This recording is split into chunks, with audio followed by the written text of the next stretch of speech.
नमोकार मंत्र है न्यारा, किसने लाखों को तारा।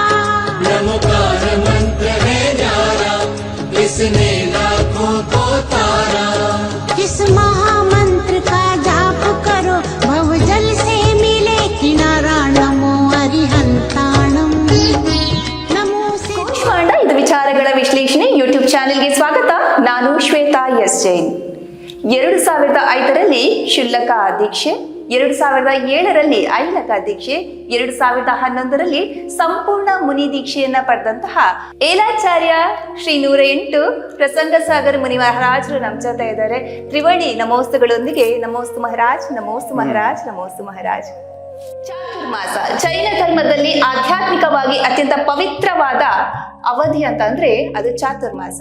ನಮ್ಮ ಜೈನ ದಿಗಂಬರ ಮುನಿಗಳು ವರ್ಷವಿಡೀ ನಿರಂತರವಾಗಿ ಪಾದಯಾತ್ರೆಯನ್ನ ಮಾಡಿ ವಿಹಾರವನ್ನ ಮಾಡ್ತಾರೆ. ಆದ್ರೆ ಮಳೆಗಾಲದಲ್ಲಿ 4 ತಿಂಗಳುಗಳ ಕಾಲ ಒಂದು ಸ್ಥಳದಲ್ಲಿ ಸ್ಥಿರವಾಗಿ ನೆಲೆಯೂರಿ ಚಾತುರ್ಮಾಸವನ್ನ ಕೈಗೊಳ್ತಾರೆ. ಈ ಚಾತುರ್ಮಾಸದ ಹಿಂದೆ ಇರುವಂತಹ ಆಧ್ಯಾತ್ಮಿಕ ಹಾಗೂ ಅಹಿಂಸಾತ್ಮಕ ಧಾರ್ಮಿಕತೆಯ ಬಗ್ಗೆ ಹೇಳೋದಾದ್ರೆ ಮುನಿವರಿಯಜಿ. ಚಾತುರ್ಮಾಸ ಅಂತಂದರೆ 4 ತಿಂಗಳು. ಆ 4 ತಿಂಗಳಲ್ಲಿ ದಿಗಂಬರ ಜೈನ್ ಸಾಧು ಅಂದ್ರೆ ಎಲ್ಲ ಜೈನ್ ಸಾಧು ಸಂತು ಮಹಾತ್ಮರು ಒಂದು ವರ್ಷದಲ್ಲಿ 12 ತಿಂಗಳಲ್ಲಿ 8 ತಿಂಗಳವರು ಪದವಿಹಾರ ಮಾಡುತ್ತಾರೆ. ವಿಹಾರ ಮಾಡ್ತಾ ಧರ್ಮ ಬೋಧನೆ ಮಾಡ್ತಾ ಪ್ರಚಾರ ಧರ್ಮದ ಆದಿನಾಥ ಭಗವಾನಿಂದ ಮಹಾವೀರ ಸ್ವಾಮಿ ತನಕ ಏನು ಉಪದೇಶ ಇತ್ತಲ್ಲ, ಸಂದೇಶ ಇತ್ತಲ್ಲ, ಪೂರ್ವಾಚಾರ್ಯ ಹೇಳಿದ್ದನ್ನು ಅದನ್ನು ಸಂದೇಶವನ್ನು ಎಲ್ಲ ಹಳ್ಳಿ ಪೇಟೆಗೆ ಹೋಗಿ ಅದನ್ನು ಪ್ರಭಾವನ ಮಾಡಿ ಹಾಗೂ ಆ 8 ತಿಂಗಳದ ಪ್ರಭಾವನ ಮಾಡ್ತಾ ಹೋಗ್ತಾ ಇರ್ತಾರೆ. ಆದ ನಂತರ ಮಳೆಗಾಲದಲ್ಲಿ ಅಂದರೆ ಈ ವರ್ಷಾ ಋತುದಲ್ಲಿ ಅವರು 4 ತಿಂಗಳು ಒಂದೇ ಜಾಗದಲ್ಲಿ ನಿಂತು ಸಾಧನೆ ಮಾಡ್ತಾರೆ. ಚಾತುರ್ಮಾಸ ಅಂತ ಹೇಳ್ತಾರೆ. 4 ತಿಂಗಳು ಎಲ್ಲಿ ಹೋಗೋದಿಲ್ಲ. ಎಲ್ಲಿ ಅಂದರೆ ಅವರ ತಮ್ಮ ಕಕ್ಷದಲ್ಲಿ ಅವರ ಜಪ ತಪ ದೇವರ ಸಾನ್ನಿಧ್ಯದಲ್ಲಿ ಆಗಲಿ, ಅವರ ತಮ್ಮ ಕಕ್ಷದಲ್ಲಿ ಆಗಲಿ ಧ್ಯಾನ ಜಪ ಸ್ವಾಧ್ಯಾಯ ಮತ್ತು ಅಧ್ಯಯನ ಗ್ರಂಥಗಳಲ್ಲಿ ಬಂದಂಥ ಭಕ್ತಾದಿಗಳಿಗೆ ಪ್ರವಚನ ಅನುಷ್ಠಾನ ವಿಧಾನ ಆರಾಧನೆಗಳು ಎಲ್ಲ ನಡೆಸ್ಕೊಂತ ಧರ್ಮ ಬೋಧನೆ ಮಾಡ್ತಿರ್ತಾರೆ. ಅವರು ಈ ವರ್ಷಾಯೋಗ ಅಂತ ಹೇಳ್ತಾರೆ. ವರ್ಷಾಯೋಗ ಅಂತಂದರೆ 4 ತಿಂಗಳಲ್ಲಿ ಈಗ ನಮಗೆ ಮಳೆ ಬರ್ತದೆ. ಆ ಮಳೆ ಬಂದರೆ ವರ್ಷ ಅಂತಂದರೆ ಮಳೆ. ಆ ಮಳೆ ಬಂದರೆ ಭೂಮಿಗೆ ತಾಗುತ್ತಂದ ಮೇಲೆ ಅಲ್ಲಿ ಬೀಜ ಹಾಕಿದಾರ ರೈತರು ಹಾಕಿದ ಬೀಜ ಹುಟ್ಟುತ್ತದೆ. ಆ ಹುಟ್ಟಿದ ಮೇಲೆ ಏನಾಗ್ತದೆ ಅಂದರೆ ಫಸಲು ಬಂದಾಗ ಎಲ್ಲರೂ ಚೆನ್ನಾಗಿ ಅದನ್ನು 4 ತಿಂಗಳು ಏನು ಪರಿಶ್ರಮ ಮಾಡ್ತಾರೋ 8 ತಿಂಗಳಲ್ಲಿ ಅವರು ತನ್ನ ಹೊಟ್ಟೆಗೆ ಎಲ್ಲ ಜಗತ್ತಿಗೆ ಅನ್ನ ದಾನ ಮಾಡುತ್ತಾರೆ. ಮತ್ತು ಅದೇ ಮಳೆ ಭವನ ಮೇಲೆ ಬಿದ್ದರೆ, ಈ ಮನೆ ಮೇಲೆ ಬಿದ್ದರೆ ಎಲ್ಲ 8 ತಿಂಗಳಲ್ಲಿ ಧೂಳ ಎಲ್ಲ ಇದ್ದಿದ್ದೆಲ್ಲ ಹೊರಟು ಹೋಗ್ತದೆ. ಆ ಧೂಳುಗಳನ್ನು ಎಲ್ಲ ಮನೆ ತೊಳೆದು ಹೋಗ್ತದೆ, ಗಿಡ ಮರಗಳು ತೊಳೆದು ಹೋಗ್ತವೆ, ಎಲ್ಲ ತೊಳೆದು ಹೋಗ್ತವೆ. ಯಾಕಂದರೆ ಅದು ಧೂಳು ಕೂತ್ಕೊಂಡಿರ್ತದೆ. ಅದು 8 ತಿಂಗಳಲ್ಲಿ ಹಾಗೆ ಇರ್ತದೆ. ಮಳೆ ಬಂದ ಮೇಲೆ ಎಲ್ಲದು ಸ್ವಚ್ಛ ಆಗಿಬಿಡ್ತದೆ. ಅದೇ ಪ್ರಕಾರ ಚಾತುರ್ಮಾಸ ಅಂತಂದರೆ ದಿಗಂಬರ ಜೈನ ಸಾಧುಗಳು ಸಾಧ್ವಿಗಳು ಮಾತಾಜಿಗಳು ಎಲ್ಲರೂ ಚಾತುರ್ಮಾಸ ಮಾಡ್ತಾ ಭಕ್ತರಿಗೂ ಕೂಡ ಇಲ್ಲಿ ಆತ್ಮನ ಸ್ವಚ್ಛ ಮಾಡ್ಕೊಳ್ಳೋಂಥ ಒಂದು ವರ್ಷಾಯೋಗ ಅಂತ ಹೇಳ್ತಾರೆ. ಆ ಮಳೆ ಬರ್ತದೆ. ಅಧ್ಯಾತ್ಮದ ಮಾನ್ಸೂನ್ ಮಳೆಯನ್ನು ಯಾರು ತಮ್ಮ ಆತ್ಮಕ್ಕೆ ಸ್ಪರ್ಶ ಮಾಡಿಸ್ಕೊಳ್ತಾರೋ ಅವ್ರ ಆತ್ಮ ಶುದ್ಧೀಕರಣ ಆಗ್ತತಿ. ಮತ್ತು ಅಲ್ಲಿ ಅಷ್ಟಾನಿಕ ಆಗಿರ್ಬೋದು, ದಶಲಕ್ಷಣ ಆಗಿರ್ಬೋದು, ಆಮೇಲೆ ಮುಕುಟ್ ಸಪ್ತಮಿ ಆಗಿರ್ಬೋದು, ದೀಪಾವಳಿ ಹಬ್ಬ ಆಗಿರ್ಬೋದು, ನವರಾತ್ರಿ ಆಗಿರ್ಬೋದು, ನಾನಾ ಪ್ರಕಾರ ಪರ್ವಗಳು ಜೈನ ಧರ್ಮದಲ್ಲಿ ಪರ್ವಗಳಂತ ಹೇಳ್ತಾರೆ. ಪರ್ವ ಅಂದರೆ ಹಬ್ಬಗಳನ್ನು ಆಚರಣೆ ಇರ್ತದೆ. 4 ತಿಂಗಳಂತ ಸೌಭಾಗ್ಯ ಸಿಕ್ಕಿರ್ತದೆ ಅವರಿಗೆ, ಶ್ರಾವಕರಿಗೆ ಮತ್ತು ಮುನಿಗಳದ್ದು 24 ಗಂಟೆಯಲ್ಲಿ ಚಾತುರ್ಮಾಸ ಇದ್ದೇ ಇರ್ತೈತೆ 12 ತಿಂಗಳು. ಆದರೆ ವಿಶೇಷವಾಗಿ 4 ತಿಂಗಳು ಅವ್ರಿಗೆ ಕೂರ್ಲಿಕ್ಕೆ ಒಂದು ಅವಕಾಶ ಸಿಕ್ಕಿರ್ತೈತಿ. ಅದು ಸಮಾಜ ಯಾವ ಭಾಗ್ಯಶಾಲಿ ಯಾವ ಊರಿನವರು ಅವ್ರನ್ನ ಕರೆದುಕೊಂಡು ಚಾತುರ್ಮಾಸ ಮಾಡಿಸ್ತಾರೆ ಅವರು ಪುಣ್ಯಶಾಲಿ ಇರ್ತಾರೆ. ಅಂಥ ಚಾತುರ್ಮಾಸದಲ್ಲಿ ಬಂದು ಕುಳಿತುಕೊಂಡವ್ರಿಗೆ ಜೀವನ ಕಲ್ಯಾಣ ಆಗ್ತತಿ. ಅವ್ರು ತನ್ನ ಕಲ್ಯಾಣ ಮಾಡಿಕೊಂಡು ಜಗತ್ತ ಕಲ್ಯಾಣ ಮಾಡ್ಕೊಂಡು ಹೋಗ್ತಿರ್ತಾರೆ. ಇದೇ ಚಾತುರ್ಮಾಸದಲ್ಲಿ ಬರೋಂಥ ಜೀವಗಳಿಗೆ ಕಲ್ಯಾಣ ಆಶೀರ್ವಾದ. ಪಿಂಚಿ ಜೈನ ಮುನಿಗಳ ಜೀವನದಲ್ಲಿ ಪವಿತ್ರವಾದ ಸ್ಥಾನವು ಪಿಂಚಿಗಿದೆ. ಈ ಪಿಂಚಿಯಲ್ಲಿ ನಮ್ಮ ಜೈನ ಸಿದ್ಧಾಂತದ ಮೂಲ ತತ್ವವಾದ ಅಹಿಂಸೆ ಯಾವ ರೀತಿ ಪ್ರತಿಪಾದನೆ ಮಾಡುತ್ತೆ, ಹಾಗೆ ಹಳೆಯ ಪಿಂಚಿಯನ್ನ ಬದಲಾವಣೆ ಮಾಡಿ ಹೊಸ ಪಿಂಚಿಯನ್ನ ಸ್ವೀಕಾರ ಮಾಡುವಂತಹ ಪಿಂಚಿ ಪರಿವರ್ತನೆ ಉತ್ಸವದ ಧಾರ್ಮಿಕ ಮಹತ್ವವನ್ನ ಹೇಳ್ಬೋದಾ? ಪಿಂಚಿ ದಿಗಂಬರ ಸಂತ ಮಹಾತ್ಮರ ಕಡೆ ಕೈಯಲ್ಲಿರುವಂಥ ಪಿಂಚಿ ಅಂದರೆ ಇದೊಂದು ನವಿಲಿಗೇರಿದು.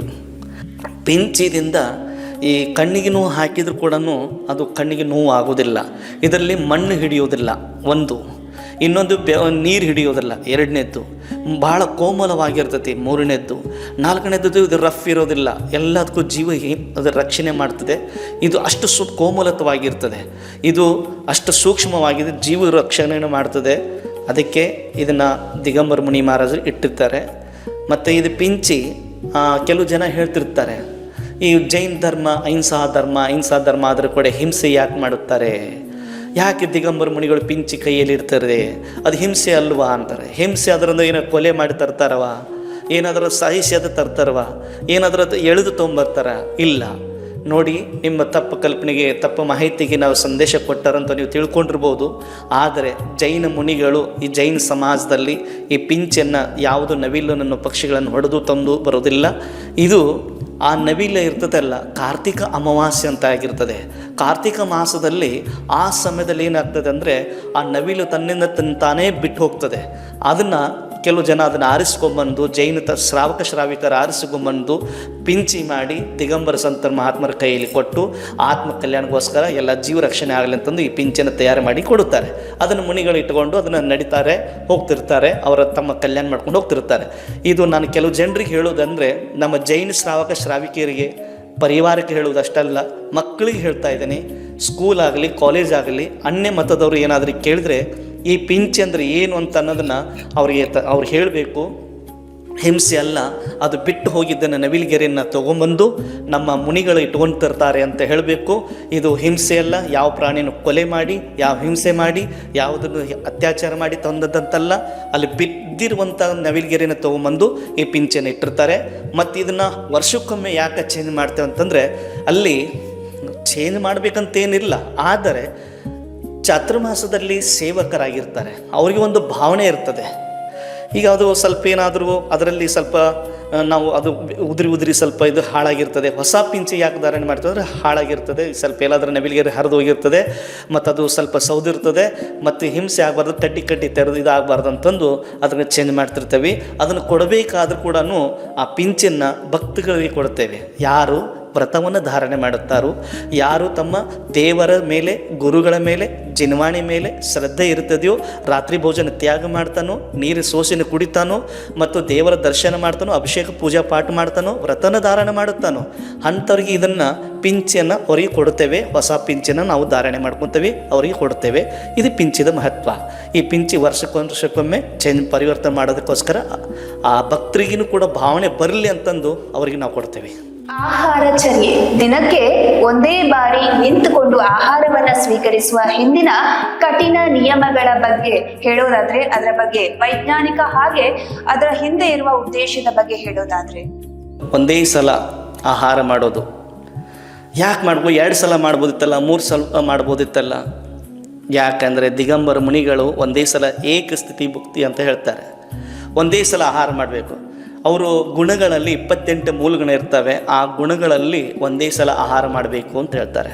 ಅದು ಕೂಡ ನೀವು ಕುಳಿತುಕೊಂಡಲ್ಲ, ತಟ್ಟೆದಲ್ಲೆಲ್ಲ, ಎಲ್ಲಿ ಡೈನಿಂಗ್ ಟೇಬಲ್ ಮೇಲೆ ಕುಳಿತುಕೊಂಡದಲ್ಲ, ಅವರು ನಿಂತು ಆಹಾರ ಮಾಡುತ್ತಾರೆ ಮತ್ತು ಕೈಯಲ್ಲಿ ಆಹಾರ ಮಾಡ್ತಾರೆ. ಅವ್ರ ಕೈಯೇ ಪಾತ್ರೆ ಆಗಿರ್ತದೆ. ಆ ಪಾತ್ರೆಗಳಿಂದ ಅವರು ಆಹಾರ ಸ್ವೀಕಾರ ಮಾಡೋದಿಲ್ಲ, ಕೈಯಲ್ಲಿ ತೊಗೊತಾರೆ. ಯಾಕೆ ತೊಗೊತಾರಂದರೆ ಅವರ ಚರ್ಯನ ಹಾಗಿರ್ತದೆ, ದಿಗಂಬರ ಮೂಲಗುಣನ ಹಾಗಿರ್ತದೆ. ಎದ್ದು ನಿಂತು ಅವರು ನಿಂತೇ ಮಾಡಬೇಕು, ಒಂದೇ ಸಲ ಆಹಾರ ಮಾಡಬೇಕು. ಮತ್ತು ಅವರು ಆಹಾರ ಮಾಡೋದು ಪ್ರಕ್ರಿಯೆ ಅಂದರೆ ಹಂಗೆ ನೀವು ಏನು ಮಾಡಿರ್ತಾರಲ್ಲ ಹಂಗೆ ಮನೆಯಲ್ಲಿ ತಂದು ಕೊಡೋದಲ್ಲ. ಅದು ಕೂಡ ಮಡಿಯಿಂದ ಶುದ್ಧಿದಿಂದ ಆಹಾರ ಕೊಡಬೇಕು. ಶುದ್ಧಿ ಅಂದರೆ ಹೇಗೆ? ಅಲ್ಲಿ ನಾವು ಮಡಿಯಿಂದ ಎಲ್ಲಿ ಬೇಕಲ್ಲಿ ತೊಗೊಂಬಂದು ಆಹಾರ ಮಾಡೋದಿಲ್ಲ. ಮನೆಯಿಂದ ತಯಾರು ಮಾಡಿದ್ದು, ನೀನು ರಾತ್ರಿ ಮಾಡಿದ್ದು, ಅವತ್ತು ಮಾಡಿದ್ದನ್ನು ತಂದು ನಡೆಯೋದಿಲ್ಲ. ಇಲ್ಲಿ ನಡೆಯುತ್ತಿರೋದು ಏನಪ್ಪ ಅಂದರೆ, ಅದೇ ದಿನ ಅವರು ಶುದ್ಧ ಮಡಿಯನ್ನು ಮಾಡಿ, ನೀರನ್ನು ಸೋಸಿ, ನೀರು ತಂದು ಸೋಸಿ ಬಿಸಿ ಮಾಡಿ, ಅದೇ ಬಿಸಿ ನೀರಿನಿಂದ ಅಡುಗೆ ತಯಾರು ಮಾಡಿ ಮತ್ತು ಆಹಾರ ಮಾಡಿ ತಯಾರು ಮಾಡಿದ ಮೇಲೆ ಅವರು ನವದಾಭಕ್ತಿಯಿಂದ ಆಹಾರ ಕೊಡಬೇಕು. ನವದಾಭಕ್ತಿ ಅಂದ್ರೇನು? ನವದಾಭಕ್ತಿಯಿಂದ ಆಹಾರ ಅಂದ್ರೇನು? ಭಕ್ತಿ ಅಂದ್ರೇನು? ಒಂದೇ ಭಕ್ತಿ ಏನಪ್ಪ ಅಂದರೆ, ದಿಗಂಬರ ಮುನಿಗಳು ತಮ್ಮ ಕಮಂಡಲ ನೀರು ತೊಗೊಂಡು ಬಂದು ಶುದ್ಧ ನೀರು ಮಡಿ ಹಾಕಿರ್ತಾರೆ. ಶುದ್ಧಿ ಮಾಡಿಕೊಂಡು ಅವರ ದೇವರ ದರ್ಶನ ಮಾಡಿ, ಸಿದ್ಧ ಭಕ್ತಿ, ಯೋಗ ಭಕ್ತಿನೆಲ್ಲ ಪಠನ ಮಾಡಿ ಅವರು ತನ್ನ ವಿಧಿ ಪ್ರಕಾರ ಹಂಗೆ ಬಂದಿರ್ತಾರೆ. ಇವರೆಲ್ಲ ಶ್ರಾವಕರ ಆಹಾರ ತಯಾರು ಮಾಡಿ ನಿಂತಿದಾಗ ತಮ್ಮ ಕೈಯಲ್ಲಿ ಮಂಗಲ ಕಲಶನ ಅಷ್ಟದ್ರವ್ಯನ ಹಿಡ್ಕೊಂಡು ಮುನಿಗಳು ಹಿಂಗೆ ಬರ್ತಿರ್ತಾರೆ. ಮುನಿಗಳು ಈ ಥರ ಈ ಮುದ್ರೆಯಲ್ಲಿ ಬರ್ತಾರೆ. ಇದು ಯಾಕೆ ಹೀಗಾಕೆ ನಿಮ್ಮ ಹಾಗೆ ಬರ್ಬೋದಿತ್ತಲ್ಲ, ಇದು ಯಾಕಂದರೆ ಸಿಂಹವರ್ತಿ ಅಂತ ಹೇಳ್ತಾರೆ. ದಿಗಂಬರ ಮುನಿಗಳು ಈ ಥರ ಇಡೋದಂದರೆ ಏನಪ್ಪ ಅಂದರೆ ಸಿಂಹವರ್ತಿ ಅಂತ ಹೇಳ್ತಾರೆ. ಯಾಕೆ ಇದು ಹಿಂಗೆ ಇಟ್ಕೋಬೇಕಾದ್ರೆ ಇದು ಒಂದು ಆಹಾರ ಮುದ್ರೆ ಇರ್ತದೆ. ಒಂದು ಕಾಡಿನಲ್ಲಿ ಒಂದು ಸಿಂಹ ತನ್ನ ಬೇಟೆಯಾಡಬೇಕಾದ್ರೆ ತನ್ನ ಬಾಲ ಎಬ್ಬಿಸ್ಕೊಂಡು ಹೋಗ್ತದೆ. ಬಾಲ ಎಬ್ಬಿಸ್ಕೊಂಡು ಹೋಗಬೇಕಾದ್ರೆ ಎತ್ತಿಗೆ ಮಾಡ್ಕೊಂಡು ಹೋಗಬೇಕಾದ್ರೆ ಅದು ಮಾಡಬೇಕಾದ್ರೆ ಅದಕ್ಕೆ ಬೇಟೆಯಾಡಕ್ಕೆ ಹೋಗ್ತಾ ಇದೆ ಅಂತ ತಿಳ್ಕೊಬೇಕು. ಹಾಗೇನೆ ಮುನಿಗಳು ಈ ಥರ ಬರ್ತಾ ಇದ್ದಾರೆ ಅಂದರೆ ಆಹಾರ ಮುದ್ರೆಯಲ್ಲಿ ಹೋಗ್ತಾ ಇದ್ದಾರೆ. ಈ ಥರ ಹೋಗೋದಿಲ್ಲ, ನಿಮ್ಮ ಹಾಗೆ ಬರೋಂಗೆ ಆಗೋದಿಲ್ಲ. ಈ ಮುದ್ರೆನ ಇಟ್ಕೊಂಡು ಬಂದಾಗ ಎಲ್ಲ ಶ್ರಾವಕರಿಗೆ ಗೊತ್ತಾಗ್ತದೆ ಇವರು ಆಹಾರಕ್ಕೆ ಹೋಗ್ತಾ ಇದ್ದಾರೆ ಅಂತ ಗೊತ್ತಾಗ್ತದೆ. ಈ ಆಹಾರ ಈ ಬಂದ ತಕ್ಷಣ ಅಲ್ಲಿ ಶ್ರಾವಕರು ಅಲ್ಲಿ ನಿಂತಿರ್ತಾರೆ. ಹೇ ಸ್ವಾಮಿ ನಮಸ್ತು ನಮಸ್ತು ಅತ್ರ ತಿಷ್ಟ ಅಂತಂದು ಹೇಳಿಕೊಂಡು ಮುನಿಗಳು ಬಂದ ತಕ್ಷಣ ಪಡಗಾನ ಮಾಡ್ತಾರೆ, ಬರಿ ಮಾಡಿಕೊಳ್ತಾರೆ. 3 ಸಲ ಸುತ್ತ ಹಾಕ್ತಾರೆ. 3 ಸಲ ಸುತ್ತ ಹಾಕಿದ ಮೇಲೆ ನೆಲ ನೋಡಿಕೊಂಡು ಯಾವ್ದು ಜೀವ ಸಾಯಬಾರ್ದು, ಯಾವುದು ಹಿಂಸೆ ಆಗಬಾರ್ದು, ಯಾವ ಗಲೀಜು ಮೇಲೆ ಕಾಲ ಮೇಲೆ ಇಡಬಾರ್ದು, ಆ ಭಾವನೆ ಇಟ್ಕೊಂಡು ಮನೋಭಾವದಿಂದ ಹೃದಯ ಭಕ್ತಿ ಭಾವದಿಂದ ಅಲ್ಲಿ ಅವರು ಸುತ್ತ ಹಾಕಿ 3 ಸಲ ಪ್ರದಕ್ಷಿಣೆ ಹಾಕಿ ಆಮೇಲೆ ಶುದ್ಧಿಪೂರ್ವಕವಾಗಿ ಮನಶುದ್ಧಿ, ವಚನ ಶುದ್ಧಿ, ಕಾಯಿ ಶುದ್ಧಿ, ಆಹಾರ ಜಲ ಶುದ್ಧಿ ಇದೆ, ನಾವು ನವದಾಭಕ್ತಿಯಿಂದ ಆಹಾರ ಕೊಡ್ತೀವಿ, ನೀವು ನಮ್ಮ ಮನೆಗೆ ಬನ್ನಿ ಮುನಿ ಮಹಾರಾಜರಂತ ಹೇಳಿಕೊಂಡು ಅದು ಒಳಗಡೆ ಕಾಲು ತೊಳ್ಕೊಂಡು ಅವರು ಶ್ರಾವಕರ ಮುಂದೆ ಅವರ ಮುನಿಗಳ ಹಿಂದೆ ಅಂತ ಹೇಳ್ಕೊಂಡು ಬನ್ನಿ ಭೂಮಿ ಶುದ್ಧಿ ಕುರ್ಕುರಿಸುವ ಅಂತ ಹೇಳ್ಕೊಂಡು ಕರ್ಕೊಂಡು ಹೋಗೋದೇ ಒಂದನೇ ಭಕ್ತಿ. 2ನೇ ಭಕ್ತಿ ಏನಂದರೆ ಉಚ್ಚಾಸನ ಗ್ರಹಣ ಮಾಡಿ ಮಹಾರಾಜರೇ ಪೀಠಂ ಶುದ್ಧಿಂ ಕುರ್ಕುರು ಉಚ್ಚಾಸನ ಗ್ರಹಣ ಮಾಡಬೇಕು ಅಂತ ಹೇಳಬೇಕು. ಆಮೇಲೆ ನಿಂತದ ಮೇಲೆ ಈ ಕುಳಿತುಕೊಳ್ತಾರೆ. ಅವರು ತಮ್ಮ ಕೈಲಿರೋದ ಪಿಂಚಿದನ್ನು ಅದನ್ನು ಮಾರ್ಜನ ಮಾಡಿ ಆಮೇಲೆ ಮನೆ ಇಡಿಸ್ತಾರೆ, ಅದ್ರ ಮೇಲೆ ಕೂಳ್ತಾರೆ. ಇದು 2ನೇ ಭಕ್ತಿ. 3ನೇ ಭಕ್ತಿದ ಪಾದ ಪ್ರಕ್ಷಾಲನ ಆದಮೇಲೆ ಪಾದಪಕ್ಷನ ಎಲ್ಲರೂ ಗಂಧೋದ ತಗೋಬೇಕು. 3ನೇ ಭಕ್ತಿ. 4ನೇ ಭಕ್ತಿ ಅಷ್ಟದ್ರವ್ಯಗಳಿಂದ ಪೂಜನೆ ಮಾಡೋದು. ಒಂದು ತೀರ್ಥಂಕರ ಅರ್ಘ್ಯ, ಆಮೇಲೆ ಮುನಿಗಳಿಗೆ ಅಷ್ಟದ್ರವ್ಯದಿಂದ ಸ್ಥಾಪನೆ ಮಾಡಬೇಕು. ಆಮೇಲೆ 5ನೇ ಭಕ್ತಿ ನಮೋಸ್ತು ಮಾಡಬೇಕು. ನಮೋಸ್ತು ಮಾಡಿದ್ಮೇಲೆ ಅವರು ಅಡ್ಡ ಬಿದ್ದ ಮೇಲೆ ಎಲ್ಲ ಚೆನ್ನಾಗಿ ಅದನ್ನು ಶ್ರಾವಕಿಯರು ಮಡಿದಿಂದ ಮಾಡಬೇಕು. ಆಮೇಲೆ 6ನೇದು ಭಕ್ತಿ ಮನಶುದ್ಧಿ. ಮನಸ್ಸದಲ್ಲಿ ಯಾವ ವಿಕಾರ ಇರಬಾರ್ದು. ಮನಸ್ಸು ಚಿತ್ತು ಹರ್ಷೋಲ್ಲಾಸ, ನನ್ನ ಭಾಗ್ಯ ಇದೆ, ಇವತ್ತು ನನಗೆ ದಿಗಂಬರ ಮುನಿಗಳಿಗೆ ಒಂದು ಆಹಾರ ಕೊಡೋಂಥ ಭಾಗ್ಯ ಸಿಕ್ಕಿದೆ ನನಗಂತಂದು ಆ ಭಾವನೆ ಮಾಡಿಕೊಂಡು ಆಹಾರ ಕೊಡಬೇಕು. ಇದು ಮನಶುದ್ಧಿ ಇದೆ. ವಚನ ಶುದ್ಧಿಯಲ್ಲಿ ಹಿತ ಪ್ರಿಯ ವಚನ ಮಾತಾಡಬೇಕು. ಯಾರಿಗೆ ಕಷಾಯಪೂರ್ವಕವಾಗಿ ಮಾತಾಡೋದಿಲ್ಲ, ಗಲಾಟೆ ಮಾಡೋದಿಲ್ಲ, ಯಾರಿಗೆ ಬೈಯೋದಿಲ್ಲ. ಅಲ್ಲಿ ಒಂದು ಪ್ರೀತಿಪೂರ್ವಕವಾಗಿ ಮನಪೂರ್ವಕವಾಗಿ ಮಾತಾಡೋದು. ಎಲ್ಲ ಜೀವನ ನನ್ನಂತೆ ಆಗಿದೆ ಅಂತ ಕರುಣಾ ಪ್ರೀತಿ ಪ್ರೇಮದಿಂದ ಮಾತಾಡಬೇಕು. ಇದೊಂದು ಯಾವುದು ಸುಳ್ಳು ಹೇಳುವುದಿಲ್ಲ, ನಿಜವನ್ನು ಹೇಳ್ತೇನೆ. ಅಲ್ಲಿ ಏನು ಹೇಳಬೇಕು, ವಚನ ಶುದ್ಧಿ ಅಂತ ಹೇಳ್ತಾರೆ. ಆಮೇಲೆ ಕಾಯ ಶುದ್ಧಿ ಅಂದರೆ ಅಲ್ಲಿ ಆ ಕಾಯಲ್ಲಿ ಸುಂದರವಾಗಿರಬೇಕು. ಅಂದರೆ ಯಾವುದು ಆಹಾರ ಕೊಡೋ ಪದ್ಧತಿಯಲ್ಲಿ ಶ್ರಾವಕರು ಲಿಪ್ಸ್ಟಿಕ್ ಇಲ್ಲ, ನೀಲ್ ಪಾಲಿಸ್ ಇಲ್ಲ, ಆಮೇಲೆ ನಾನಾ ಪ್ರಕಾರ ಮೇಕಪ್ ಇಲ್ಲ, ಆ ಥರ ಇದೊಂದು ಶುದ್ಧವಾದ ಮಡಿಯನ್ನು ಧರಿಸಿಕೊಂಡು ಅಲ್ಲಿ ಸಾತ್ವಿಕ ಆಹಾರನ ಕೊಡೋದು ಇರ್ತದೆ. ಇದು ಕಾಯ ಶುದ್ಧಿ ಇರ್ತದೆ. ಆಮೇಲೆ ನವದಾಭಕ್ತಿ ಆಹಾರ ಜಲ ಶುದ್ಧಿ ಇದೆ ಅಂತ ಹೇಳಿ ಅವ್ರಿಗೆ ಆಹಾರ ಕೊಡ್ತಾರೆ. ಆಹಾರ ಕೊಡೋದ್ರಿಂದ ಮುನಿಗಳಿಗೆ ಯಾವ ಜೀವ ಆತ್ಮ ಆಹಾರ ಕೊಡ್ತದೆ ದಿಗಂಬರ ಮುನಿಗಳಿಗೆ ಅವರು ಭವ್ಯ ಜೀವಿಗಳು. ಯಾಕಂದರೆ ಈ ಶಾಸ್ತ್ರದಲ್ಲಿ ಹೇಳ್ತಾರೆ, ಯಾರು ನರಕಾಯು ಬಂದು ಮಾಡಿಕೊಂಡಿರ್ತಾರೋ ಅಂದರೆ ನರಕ ಹೋಗುವಂಥ ಕಾರ್ಯನ ಮಾಡ್ಕೊಂಡಿರ್ತಾರೋ ಅವ್ರಿಗೆ ಆಹಾರ ಕೊಡೋಕ್ಕೆ ಭಾಗ್ಯ ಬರೋದಿಲ್ಲ. ಯಾರು ನರಕ ಆಯು ಬಂದು ಮಾಡ್ಕೊಂಡು ಯಾವತ್ತು ದಿಗಂಬರ ಮುನಿಗಳಿಗೆ ಆಹಾರ ಕೊಡೋಕ್ಕೆ ಮನಸ್ಸೇ ಬರೋದಿಲ್ಲ. ಅಲ್ಲಿ ಅಂಥ ದಿಗಂಬರ ಮುನಿಗಳು ಬರಲಿ, ಅವ್ರಿಗೆ ಆಹಾರ ಕೊಡೋಕ್ಕೆ ಮನಸ್ಸೇ ಬರೋಂಗಿಲ್ಲ. ಅಂದರೆ ಅವ್ರು ನರಕದ ಟಿಕೆಟ್ ಮಾಡ್ಕೊಂಡಿರ್ತಾರೆ ಅಂತ ತಿಳ್ಕೊಬೇಕು.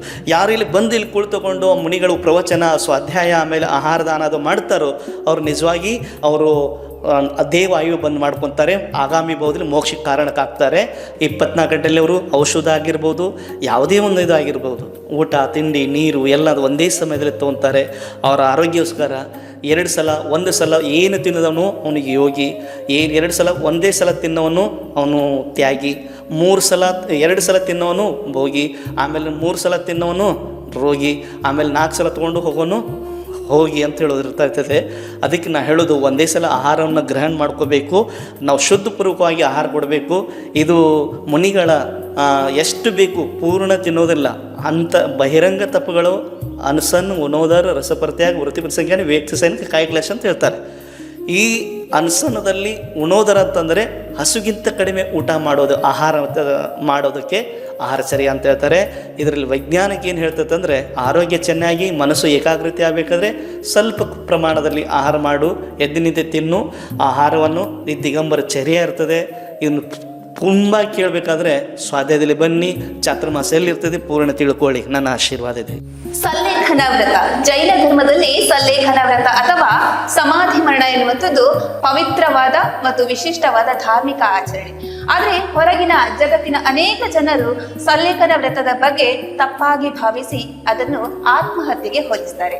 ಹಾಗಾದ್ರೆ ಜೈನ ಸಿದ್ಧಾಂತ ಹಾಗೂ ತತ್ವದ ಪ್ರಕಾರ ಆತ್ಮಹತ್ಯೆಗೂ ಹಾಗೂ ಸಲ್ಲೇಖನ ವ್ರತಕ್ಕೂ ಇರುವಂತಹ ಆಧ್ಯಾತ್ಮಿಕ ಹಾಗೂ ಅದರ ಧಾರ್ಮಿಕತೆಯ ಬಗ್ಗೆ ಇರುವಂತಹ ಮಾನಸಿಕವಾಗಿರುವಂತಹ ವ್ಯತ್ಯಾಸ ಏನು? ಇದೊಂದು ಜೈನ ಧರ್ಮದಲ್ಲಿ ತುಂಬ ವಿಶಿಷ್ಟವಾದಂಥ ಸಾಧನೆ. ಕೆಲವು ಈಗ ಹೇಳೋದ ಪ್ರಕಾರ ಆಚಾರ್ಯ ಪರಮೇಷ್ಠಿ ರತ್ನಗಂಡ ಶ್ರಾವಕಾಚಾರ ಗ್ರಂಥದಲ್ಲಿ ಹೇಳ್ತಾರೆ ಈ ಮಾತನ್ನು.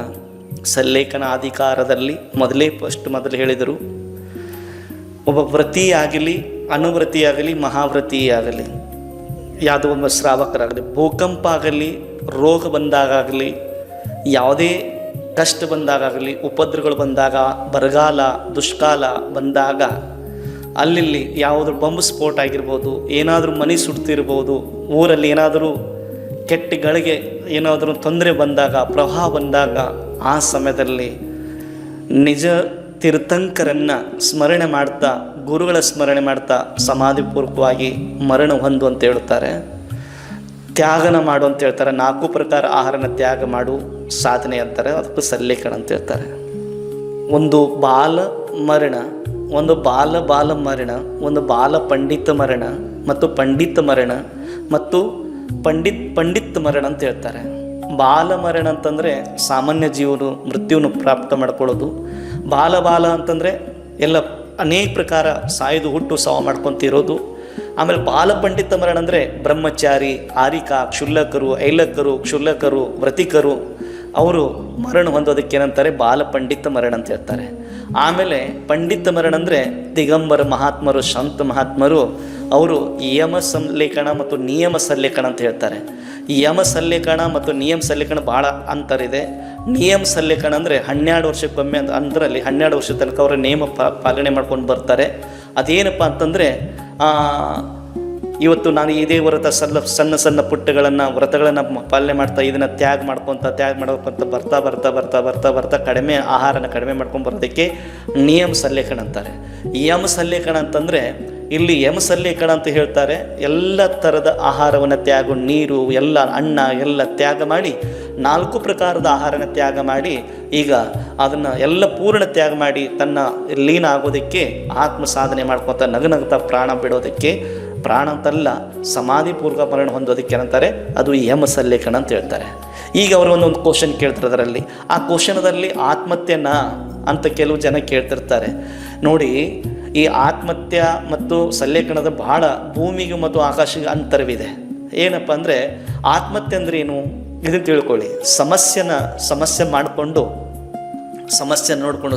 ಮಾಡಿಕೊಂಡು ಸಾಯೋದೇ ಅಶಾಂತ್ಯದಿಂದ. ಏನಾದ್ರು ಕಷ್ಟ ಬಂದಾಗ ನನಗೆ ಬೇಕಾಗಿದ್ದ ಸ್ವಾರ್ಥ ಆಗಲಿಲ್ಲ ಅಂದ್ರೂ ಕೂಡ ನನಗೆ ಸಿಗಲಿಲ್ಲ ಅಂತಂದು ಕೂಡ ಕಷ್ಟ ಬಂದಾಗ, ಅಳು ಬಂದಾಗ, ಕ್ರೋಧದಲ್ಲಿ, ಸಿಟ್ಟದಲ್ಲಿ, ಮಾನದಲ್ಲಿ ತನ್ನ ಪ್ರಾಣನ ತನ್ನನ್ನೇ ಹತ್ಯೆ ಮಾಡ್ಕೊಳ್ಳೋದಕ್ಕೆ ಏನಂತಾರೆ ಆತ್ಮಹತ್ಯೆ ಅಂತ ಹೇಳ್ತಾರೆ. ಸಲ್ಲೇಖನ ಅಂತಂದರೆ ತನ್ನ ಆತ್ಮಕಲ್ಯಾಣ ನಗ್ನತ, ಕ್ರೋಧ, ಮಾಯ ಎಲ್ಲ ತ್ಯಾಗ ಮಾಡಿ ವೈರಾಗ್ಯದಿಂದ ಎಲ್ಲ ತ್ಯಾಗನ ಮಾಡಿ ಈ ಶರೀರ ನನ್ನದಲ್ಲ, ನನ್ನ ಆತ್ಮ ನಿರಂಜನ ಸ್ವರೂಪ ಇದೆ, ನಾನು ಸ್ತ್ರೀನೂ ಅಲ್ಲ, ಪುರುಷನಲ್ಲ, ನಪುಸಕನಲ್ಲ, ನಾನು ಕೋಪಿಷ್ಟನಲ್ಲ ಅಂತಂದು ಭಾವನೆ ಮಾಡಿಕೊಂಡು ಪರಮ ಭೀತರಾಗೋದಕ್ಕೆ ಹೊಂದೋದಕ್ಕೆ ಏನಂತಾರೆ ಸಲ್ಲೇಖನ ಅಂತ ಹೇಳ್ತಾರೆ. ಅಲ್ಲಿ ಶುದ್ಧ ನಿರಂಜನ ಸ್ವರೂಪನ ಭಾವ ಮಾಡಿಕೊಂಡು ಅವರು ತನ್ನ ಪ್ರಾಣನ ನಿಧಾನವಾಗಿ ಅವರು ತ್ಯಾಗ ಮಾಡೋದಕ್ಕೆ ಏನಂತಾರೆ ಪರಮ ಸಲ್ಲೇಖನ ಅಂತ ಹೇಳ್ತಾರೆ. ಇಂದಿನ ಇಂಟರ್ನೆಟ್, ಸೋಷಿಯಲ್ ಮೀಡಿಯಾ ಹಾಗೂ ಭೌತಿಕ ಸುಖಗಳತ್ತ ಬೆನ್ನತ್ತಿ ಹೋಗ್ತಾ ಇರುವಂತಹ ಯುವ ಪೀಳಿಗೆಗೆ ನಿಮ್ಮ ಆಶೀರ್ವಚನ ಹಾಗೂ ನಿಮ್ಮ ಕಿವಿ ಮಾತು. ಈಗಿನ ಜಗತ್ತಿನಲ್ಲಿ ಯುವತಿಯರಿಗೆ ನಾ ಹೇಳೋದು ಏನು ಇಷ್ಟಪಡ್ತಾ ಇದೆ ಅಂದರೆ, ಈಗಿನ ಜಮಾನ ಹೆಂಗಿದೆ ಅಂದರೆ, ಈ ಕಲಿಯುಗ ಹೇಗಿದೆ ಅಂದರೆ ಇಂಟರ್ನೆಟ್ ಮತ್ತು ನಾನಾ ಪ್ರಕಾರ ಸೌಖ್ಯಗಳಿಂದ ತನ್ನ ಜೀವನ ತಿಳ್ಕೊಂಡಿದ್ದಾರೆ. ಇದು ಹೊರಗಿನ ಪದಾರ್ಥ, ವಿಜ್ಞಾನಗಳಿಗೆ ಕೊಟ್ಟಿದ್ದು ಹೊರಗಿನ ಪದಾರ್ಥ. ನಾನಾ ಪ್ರಕಾರ ವಿಜ್ಞಾನಗಳು ಏನು ಹೊರಗಿನ ಪದಾರ್ಥನ ಆವಿಷ್ಕಾರ ಮಾಡಿ ಜನರ ಕೈಯಲ್ಲಿ ಕೊಡುತ್ತಾರೆ. ಅದರ ನಿಮಿತ್ತದಿಂದ ಶರೀರ ಸಂಬಂಧಪಟ್ಟಂಥ ಕ್ಷಣಿಕ ಸುಖಗೋಸ್ಕರ ಇದೆಲ್ಲ ಸಿಕ್ಕಿರೋದು. ಇದು ಇವತ್ತು ನಾನಾ ಪ್ರಕಾರ ಯುವಕರು ಯುವತಿಯರು ಅದರಲ್ಲಿ ಹೋಗ್ತಾ ಇದ್ದಾರೆ. 24 ಗಂಟೆಯಲ್ಲಿ ಅದೇ ಮೊಬೈಲಿಂದ ಸಂದೇಶ ಸಿಗ್ತದೆ. 24 ಗಂಟೆಯಲ್ಲಿ 1 ಗಂಟೆ ನೀವು ಮೊಬೈಲ್ ಚಾರ್ಜ್ ಮಾಡಬೇಕಾದ್ರೆ ನೀವು ಪ್ಲಗ್ ಹುಡುಕ್ತೀರಾ. ಆ ಪ್ಲಗ್ ಹುಡುಕಿ ಪ್ಲಗ್ದಿಂದ ನೀವು ಚಾರ್ಜ್ ಮಾಡ್ತೀರಿ. ಎಷ್ಟು ಗಂಟೆಗೆ ಚಾರ್ಜ್ ಮಾಡ್ತೀರಿ? 1 ಗಂಟೆ ಚಾರ್ಜ್ ಮಾಡ್ತೀರಾ.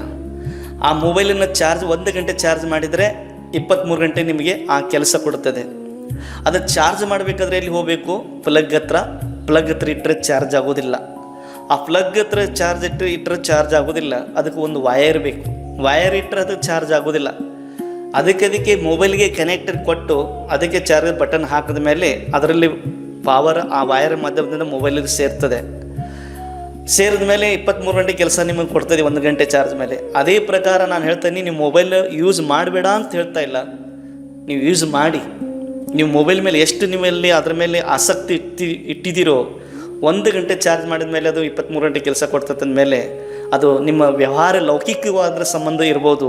ಆದರೆ ಆತ್ಮಕ್ಕೆ ಏನಾದರೂ ನೀವು ಚಾರ್ಜ್ ಮಾಡ್ಕೋಬೇಕಾದ್ರೆ ಮೊಬೈಲ್ ಹೇಗೆ 1 ಗಂಟೆ ಚಾರ್ಜ್ ಮಾಡಿದ್ರಲ್ಲ ಹಾಗೆ ನಿಮ್ಮ ಆರಾಧ್ಯ ದೇವರ ಸಾನ್ನಿಧ್ಯದಲ್ಲಿ ಕೇಂದ್ರ ಸ್ಥಾನದಲ್ಲಿ, ನಿಮ್ಮ ಆರಾಧ್ಯ ಕೇಂದ್ರ ಸ್ಥಾನದಲ್ಲಿ 1 ಗಂಟೆ ನೀವು ಧ್ಯಾನ, ಮೆಡಿಟೇಷನ್, ಪೂಜಾ, ಅನುಷ್ಠಾನ ಮಾಡಿದರೆ ನಿಮ್ಮ ಆತ್ಮ ಎನರ್ಜಿ ಆಗ್ತದೆ, ಚಾರ್ಜ್ ಆಗ್ತದೆ, ನೀವು ಸುಖವಾಗಿ ಬಾಳಬಹುದು. ನಾನು ಹೇಳ್ತಿದ್ದೀನಿ 24 ಗಂಟೆ ಅದರಲ್ಲಿ ಮೊಬೈಲದಲ್ಲಿ ಇಂಟರ್ನೆಟದಲ್ಲಿ ಇದ್ದರೆ ನಮ್ಮದು ಮೈಂಡ್ ವೀಕ್ ಆಗೋದು ಗ್ಯಾರಂಟಿ. ನಾವು ಸ್ವಲ್ಪ ಧರ್ಮದಲ್ಲಿನೂ ಕೂಡ ಅದರಲ್ಲಿ ಸ್ವಲ್ಪ ಏನಿರಬೇಕು? ಧ್ಯಾನ, ಮೆಡಿಟೇಷನ್ ಇರಬೇಕು, ಚಾರ್ಜ್ ಆಗ್ತದೆ.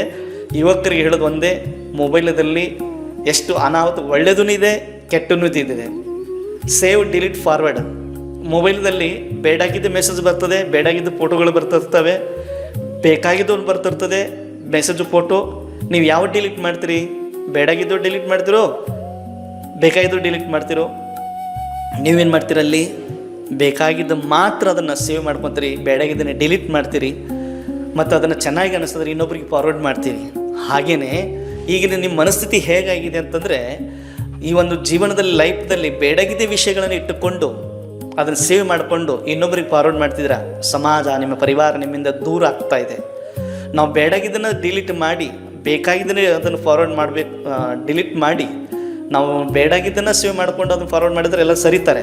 ನಾವು ಏನು ಮಾಡಬೇಕಿನ ಮೇಲೆ ಬೇಕಾಗಿದ್ದ ಮಾತ್ರ ನಾವು ಸೇವ್ ಮಾಡಿಕೊಂಡು ಬೇಡಾಗಿದ್ದನ್ನು ಡಿಲೀಟ್ ಮಾಡಿ ಒಳ್ಳೆಯದನ್ನು ಮೆಸೇಜ್ ಕೊಡಿ. ಜನ, ಪರಿವಾರ, ಸಮಾಜ ಎಲ್ಲರೂ ಒಗ್ಗಟ್ಟಾಗ್ತಾರೆ. ಇದರಿಂದ ನಾವು ಹಿನ್ನೆತ್ತು ಬೆನ್ನತ್ತಿದ್ದೀವಿ. ಇದರಿಂದ ಇಂಟರ್ನೆಟ್ಟಿಂದ ನಾನು 24 ಗಂಟೆ ಕುಂಡ್ರು ಅಂತ ಹೇಳ್ತಾ ಇಲ್ಲ, ನಿಮಗೆ ಬೇಡ ಅಂತಂದಿಲ್ಲ. ಆದರೆ ಸ್ವಲ್ಪ ಧರ್ಮ ಧ್ಯಾನ ಮಾಡಿರಿ. ತಂದೆ ತಾಯಿ ಜೊತೆಗೆ ಕೂತ್ಕೊಳ್ಳಿ. ತಂದೆ ತಾಯಿ ಇದ್ದಾರೆ. ಮೊದಲು ನಾವು ಚಿಕ್ಕವರಿದ್ದಾಗ ನೀವೆಲ್ಲ ಅಮ್ಮ, ಅಜ್ಜ, ಅಪ್ಪನ ಥರದ ಚಿಕ್ಕಪ್ಪ, ದೊಡ್ಡಪ್ಪ, ಮಾಮ ಅಂತಂದ್ರೆ ಅವ್ರಿಗೆ ಸಮಯ ಕೊಡ್ತಿದ್ವಿ.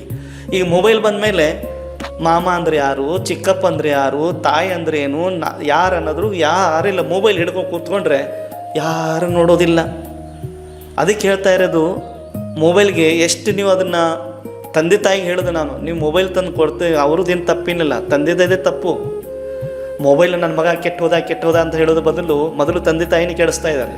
ಆ ತಂದೆ ತಾಯಿ ಏನು ಮಾಡಬೇಕು? ಮೊಬೈಲ್ ತಂದು ಕೊಡೋದನ್ನು ಕಡಿಮೆ ಮಾಡಬೇಕು. ಅವ್ರ ಕೈಯಲ್ಲಿ ಎಷ್ಟು ಕೊಡಬೇಕು ಅಷ್ಟೇ ಕೊಡಬೇಕು. ನೀವು ಅಷ್ಟು ರೇಟ್ ಇದ್ದಿದ್ದು ಮೊಬೈಲ್ ತಂದು ಕೊಟ್ಟು ಅವ್ರಿಗೆ ಕೈಯಲ್ಲಿ ನೀವು ಅವ್ರ ಜೀವನ ಹಾಳು ಮಾಡ್ತಿದ್ರಿ. ಅದ್ರ ಬದಲು ಏನಾದರೂ ಒಂದು ಒಳ್ಳೇದು ಅದೇ ಜಿನಾಲಯದಲ್ಲಿ ನಿಮ್ಮ ದೇವರ ಮಂದಿರದಲ್ಲಿ ಹೋಗಿ ಗುರುಗಳ ಹತ್ರ ಕರ್ಕೊಂಡು ಹೋಗಿ ಪ್ರವಚನ ಕೇಳಿಸು. ಅದಕ್ಕಿಂತ ದೊಡ್ಡದು ಯಾವುದೂ ಇಲ್ಲ. ಇದು ತುಂಬ ಹೇಳೋದಿದೆ. ಅದಕ್ಕೆ ತಮಗೆಲ್ಲರಿಗೆ ಆಶೀರ್ವಾದ. ಮೊಬೈಲಿಂದ ಸ್ವಲ್ಪ, ಈಗ ಇಂಟರ್ನೆಟ್ಟಿಂದ ಸ್ವಲ್ಪ ಹೊರಗೆ ಬನ್ನಿ, ಅಧ್ಯಾತ್ಮದಲ್ಲಿ ಪ್ರವೇಶ ಮಾಡಿ, ನಿಮ್ಮ ಕಲ್ಯಾಣ ಆಗ್ತದೆ. ಸಮಸ್ತ ಈ ತುಳುನಾಡಿನಲ್ಲಿ ದಕ್ಷಿಣ ಕನ್ನಡ ಜಿಲ್ಲೆ ಆಗಿರ್ಬೋದು, ಉಡುಪಿ ಜಿಲ್ಲೆ ಆಗಿರ್ಬೋದು, ಕಾರ್ಕಳ, ವೇಣೂರು, ಮೂಡುಬಿದಿರೆ ಮತ್ತು ಧರ್ಮಸ್ಥಳ, ಮಂಗಳೂರು ಎಲ್ಲ ಈ 2 ಜಿಲ್ಲೆಯಲ್ಲಿರುವಂಥ ಜೈನ ಸಮಸ್ತ ಶ್ರಾವಕರಿಗೆ ಅಷ್ಟಂತಲ್ಲ, ಇಡೀ ಈ ತುಳುನಾಡು ಜೈನ ಸಮಾಜಕ್ಕೆ, ಅನ್ಯತರ ಸಮಾಜಕ್ಕೂ ಕೂಡ ನನ್ನ ಹೃದಯಪೂರ್ವಕವಾಗಿ ಆಶೀರ್ವಾದ. ಯಾಕೆಂದರೆ ಈ ಸಮಯದಲ್ಲಿ, ವರ್ಷಾ ಕಾಲದಲ್ಲಿ ತಮ್ಮೆಲ್ಲ ಮನೆಯಲ್ಲಿ ಇರ್ತೀರ. ಈ ಸಮಯದಲ್ಲಿ ಅಣ್ಣ, ತಮ್ಮ, ಅಕ್ಕ, ತಂಗಿ ತಮ್ಮ ಧರ್ಮ ಸ್ಥಾನದಲ್ಲಿ ಪ್ರೀತಿ ಪ್ರೇಮದಿಂದ ಇರಿರಿ. ನಿಮ್ಮ ಮನೆಯಲ್ಲಿ ಒಳ್ಳೆಯದು ಸಿದ್ಧಿಯಾಗಲಿ, ರಿದ್ಧಿಯಾಗಲಿ, ವೃದ್ಧಿಯಾಗಲಿ ಅಂತಂದು ನಾನು ಇಲ್ಲಿ ಹೃದಯಪೂರ್ವಕವಾಗಿ ಆಶೀರ್ವಾದ ಕೊಡ್ತೀನಿ. ಯಾರು ತುಂಬ ಅಣ್ಣ ತಮ್ಮಂದಾಗಿರ್ಬೋದು, ಎಲ್ಲರೂ ಒಗ್ಗಟ್ಟಾಗಿರಿ. ಸಮಾಜ ಅಕ್ಕ ತಂಗಿರಾಗಿರ್ಬೋದು, ತಾಯಿ ಮಗ ಆಗಿರ್ಬೋದು, ಎಲ್ಲರೂ ಒಂದಾಗಿರಿ, ಖುಷಿಯಾಗಿರಿ. ಇದೇ ನನ್ನ ಆಶೀರ್ವಾದ. ಧಾರ್ಮಿಕರಾಗಿರಿ. ನಮ್ಮ ಸಮಾಜಕ್ಕೆ, ನಮ್ಮ ಯುವ ಜನತೆಗೆ ನಿಮ್ಮ ಈ ಜ್ಞಾನಾಮೃತ ಸದಾ ದಾರಿದೀಪವಾಗಲಿ. ನಿಮ್ಮ ಪವಿತ್ರವಾದ ಚರಣಗಳಿಗೆ ಮತ್ತೊಮ್ಮೆ ನಮಸ್ಕರಿಸುತ್ತಾ ಪರಮ ಪೂಜಾ ಯಲಾಚಾರ್ಯ ಶ್ರೀ 108 ಪ್ರಸಂಗ ಸಾಗರ ಮುನಿ ಮಹಾರಾಜರ ಪಾದಾರವಿಂದಕ್ಕೆ ನಮೋಸ್ತು ಮಹಾರಾಜ್, ನಮೋಸ್ತು ಮಹಾರಾಜ್, ನಮೋಸ್ತು ಮಹಾರಾಜ್. ಆಶೀರ್ವಾದ.